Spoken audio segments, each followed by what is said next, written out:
And there's a couple words I wanna say for the rest of السلام عليكم ورحمة الله وبركاته. مقعي وعنب عبد الرزاق علي دماتني سو دبا ولاله ku xiran dhamaan aaladaha ka isticmaalo baraha bulshada waxaan aad ugu faraxsanahay marka la isku soo noqon anako caafimaad qabno caawan waxaan rabaa inaan idin la wadaago inaan soo sameeyo jadwalkeena waxaan soo gelin doonaa fiidiyaasheeda week laba habeen biidnillaahi alkariim habeenka jimcada ee soo galayso khamiista ee dhamaanaysa galabtii iyo sidoo kale habeenka isniinta waxaa ku bedgeliyay xiliyada fasax ah haysto oo jaamacada iyo weekendiga hal maalinta khamiista jaanis fiican heeya maxaa barnaamijyadan ma sahlano waxay u baahan yihiin xog ururin dadaal badan diyaarin sidoo kale isbuuci insha Allah waxaa joogteen doona labada habeen waxay noqon doonaan habeenka khamiista iyo habeenka isniinta sidoo kale mowduucyadan ugu horeeyaan waxay kamid noqon doonaan waxay noqon doonaan xog ku saabsan ardayda qurbaha markay imaadaan caqabadaha ay kala kulmaan sidoo kale xalalka ama waxyaabaha lagu yareyn karo waxaana soo sameeyay xog ururin badan biidnillaahi alkariim waxaan rajeynayaa inuu wax badan u taro arday walbo rabo inuu imaado dalka Turkiga ama Aasiyadan oo dhan ama magac master qof walbo rabo inuu diyaariyo ama habaaj inuu soo aado waxaan rajeynayaa inay caawin doonto ardayda badankooda biidnillaahi alkariim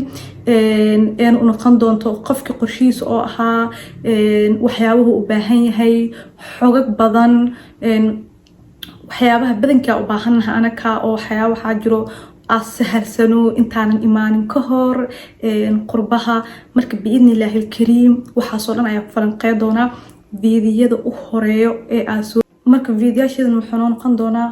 xogta waxaana aad xoog u saari doonaa si ardayda ugu baraarugaan intaasna ku ekaan doono way badan yihiin topicyada ama mowduucyada arabo inaan ka hadlo ama inaan falanqeeyo ama inaan ka sameeyo mowduucyo badan laakiin insha Allah waxa ka bilaabi doona ama schedule-kan weegaga u horeeyo oo noqon doona inaan soo jeediyo ama idin la wadaago qaabka waxyaabaha u sahli karo caqabadaha ardayga oo la kulmi karo waxyaabaha lagu yareyn karo waxa soo dhan ay noqon doontaa si general waxyaabaha aan keligii arkay aysan ahayn ardayda dhan badankood markay qurbaha imaadaan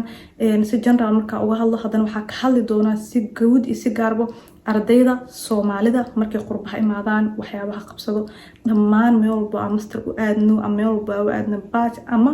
waxbarashada oo dhan marka biidnillaahi alkariim inta saacado in idin la wadaago jadwalkeena sidaas oo noqon doona dhankiin waxa ka rajeynaa biidnillaahi alkariim hadeen qato dhiirigelin sidoo kale kelimka kaan doonto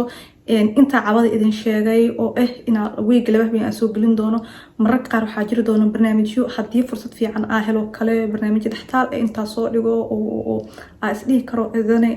weyn saacidi kartaa ama ardayda saacidi kartaa ama dhalinyaro ahaan inuu saacidi kartaa laakiin waxa joogteen doona week laba habeen biidnillaahi alkariim dhamaantiin soo dhawaada waxaan idinka tagayaa sidaas nabadgelyo waxaan rajeynayaa caafimaad bashbash iyo barwaaqo. Assalaamu calaykum waraxmatullaahi wabarakaatuh.